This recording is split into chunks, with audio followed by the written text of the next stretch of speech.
Hi guys, and welcome back to my YouTube channel, or welcome to those who are here for the first time. Today's topic is a really controversial, if I may say, and it is my experiences in Megachurch. Right.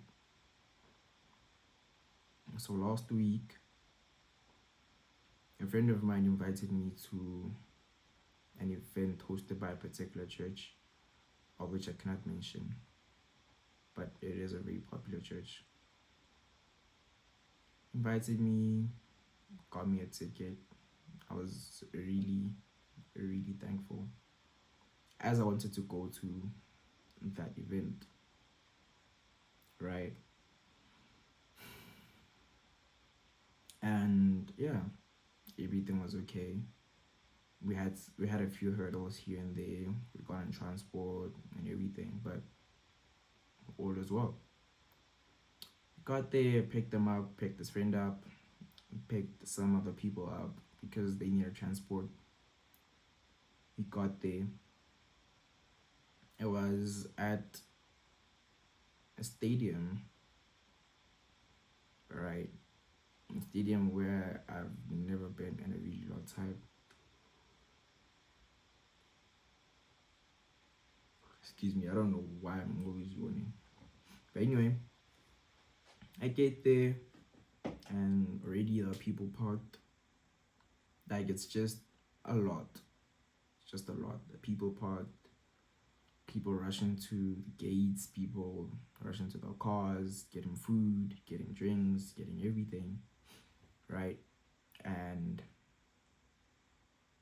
as me and my friends walk to where we get our wristbands, I see a lot of teens, a lot of tweens, a lot of young adults, right?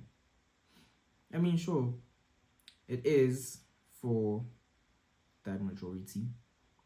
It is for that age group.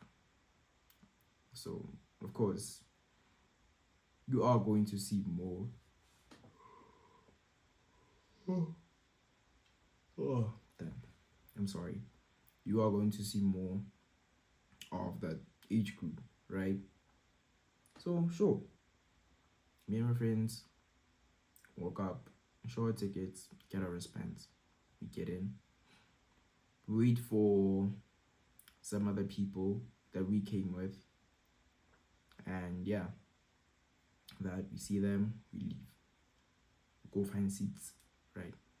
So as you go find seats, the corridors are packed, the seats are packed, everything is packed, right? I'm talking packed. I have never seen so many teens in one sitting ever in my life. I've been to shopping malls, I've been to arcades, I've been to almost everything. That was the first time in my life I've seen so many teens in one area or in one place, right? It was packed to the brim. I'm talking packed. I cannot emphasize, I cannot emphasize more on what packed is, right? So anyway, as we're walking, three big screens, one to the right, one to the left, one on the stage, center stage, big stage. Okay, not big, but big-ish, right? And as we're walking, I see a countdown. I'm like, okay, it's about to start, right? As we're walking, looking for seats, bumping into teens, bumping into tweens, bumping into young adults. It was a mess, right? And then the counter hit 0, and a guy appeared and greeted everyone, and the crowd went wild. When I say wild, I mean wild. Like at a point, I felt like they shook the stadium walls. Like the sounds resonated into the stadium walls that you could hear the vibrations, right? And with that, there was a really, really dog screech with that, with the crowd going wild, right? Like, it was a really, really dog screech, I won't lie. But anyway, I woke up, friend of a friend organized back row seats, sorry, back row seats, prettiest view in the middle, right? Good. Get the seats, sitting, you're chilling. Oh, sorry. As we're chilling, I think it was their first announcement that they made, announcing that they have merch. At the far, okay, if I'm in the center of the field, looking towards the pavilion, the far left, the left wing of the stadium. On the left wing of the stadium, there was a little tent with merch, right? Beanies, bucket hats, street caps, scarves, shirts, hoodies, whatever you can think of was there. Okay, except sweatpants and everything. But sure, as that, and praise and worship started. Was a really, really good praise and worship, I won't lie. Especially one specific song. I really like that song, and I still play it to this day. Like, it really touched me, I won't lie. So yeah, praise and worship went well, and the sermon started. Well, the first sermon was up. Was a pastor, priest. Let's say priest, because pastor sounds like the Italian dish, right? Say priest. So first priest appeared, preached what I know to be motivational preaching, the motivational gospel. About if you have a dream, go for it, and all of that, right? It was motivation, purely motivation. Like, if you put his sermon into a book about business, that book would boom. Million copies sold, less than 24 hours. Exaggeration, by the way. So yeah, they preached and preached and preached. I listened. I took what he was talking about. Then there was one thing that he said about him having a vision when he was 13, right? So what happened was he was attending a G12 conference with his father, who happened to be one of the people invited to the G12 conference, right? And for whatever reason, he asked to go to the front, right? And as he went, I think what he said is his father touched his head and then he fell unconscious. Right when he said he fell unconscious, right? I remember in the book of Acts, I think it's the 3rd chapter, if I'm not mistaken, my priest is talking about it in our church, when he said Saul, better known as Paul, was walking to Damascus, right? And as he was walking to Damascus, he fell onto his knees and the light of Jesus shone upon him. Shone, whatever. Fell upon him. Let's just use that. Fell upon him, and the people that Saul was walking with heard Jesus, heard Saul, heard the conversations. Saul was never unconscious. Same as with, was it Moses who went up in the mountains and received God on his on the tablets of the Ten Commandments? And there was another person, I forgot who it is, who went on a mountain and experienced God. Same thing. Never fell unconscious. Never they never fell unconscious. It wasn't that thing of when they woke up, they were dazed, they were wondering what happened, where am I, whatnot and whatnot.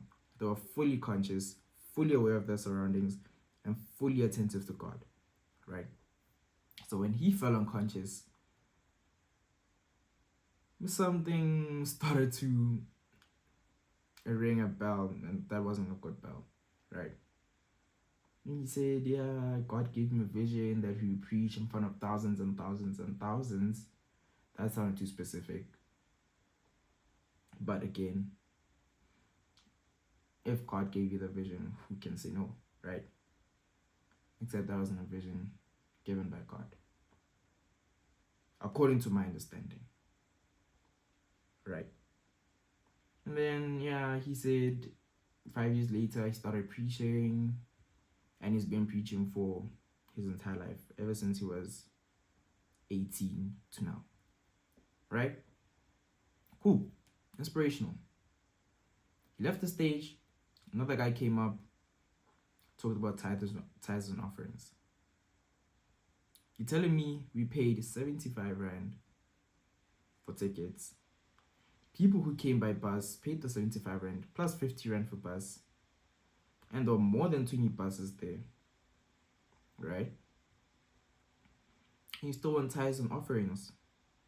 Mind you, again, on top of the 75 Rand, the 50 Rands, and people who came with buses, there was food stalls. Of course, the food stalls had to pay a percentage of what they made to the people hosting the conference, right? So you have tons of money from that. Tithes and offerings. With the tithes and offerings, they shared a Bible verse about how God blesses those who give willingly. Now, why would you manipulate me into giving to the church? Why would you manipulate? Why would you use the Bible for me giving to the church? And God says to give willingly. You can ask for the tithes and offerings. End at that. Don't use your Bible verses to come up and say, God blesses those who give willingly. You reap what you sow, and God will make sure that you sow 10 times, or you reap 10 times what you sowed. Yeah, that makes sense, right? Yeah. And what's messed up about it is they used my favorite verse, John 3 verse 16, to draw money away from the youth. They said, for God so loved the world that he gave his one and only son. Whomsoever believes in him shall not perish but will have eternal life. We all know the verse, right? They used that, twisted it into their own narrative for the kids to give into the tithes. They say, if God gave Jesus Christ unto us, let us give back to him in money. Can we give back in love? Can we give back in sending people or bringing people to Jesus? Etc., etc.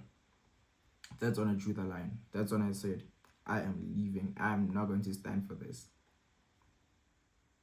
Packed up, told my friends that I had to leave because, well, I did have to leave. I left my little sister home.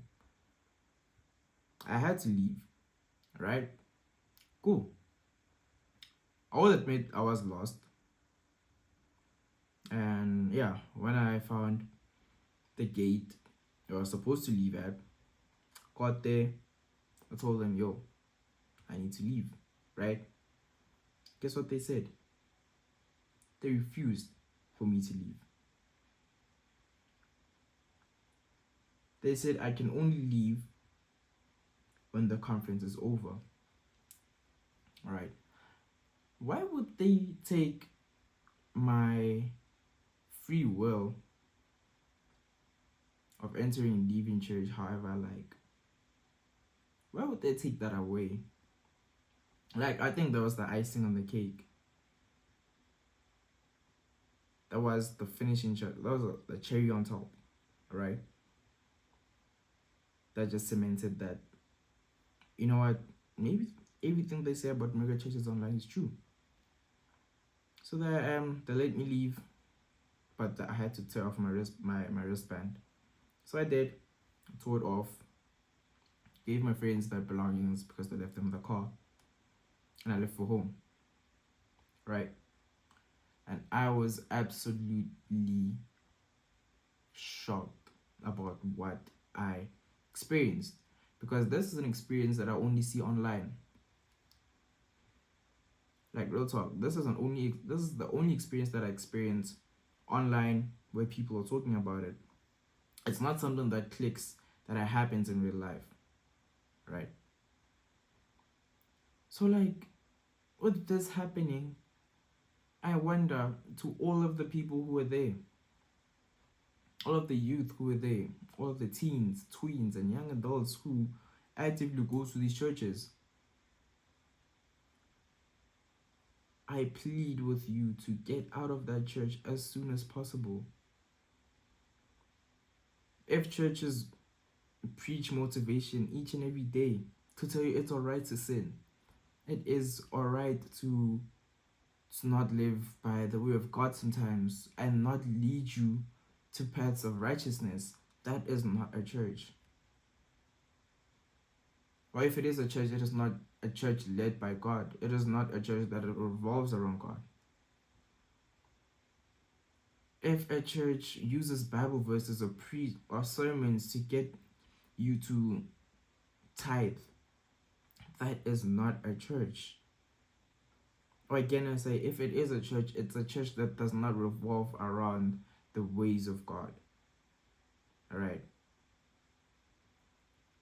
Please, to the youth, if ever your church is doing this, I plead with you to get out as soon as you can, because once you fall in, it is really, really difficult for you to get out. Please get out of that church as soon as you can. I beg of you. You can come home and pray. Put on some gospel music and pray, sing, dance, worship, praise the Lord. But not into that church. But not in that church. Not with the founding members of that church. Not with anyone who associates with that church. Okay, not associates, but you can actually, convince the people to get out. But please, this is a cry for help. This is a plead to every single person who goes to these type of churches. I need you to get out as soon as you can.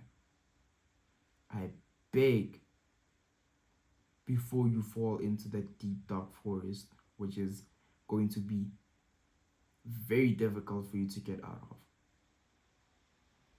Please, please, please, please, please.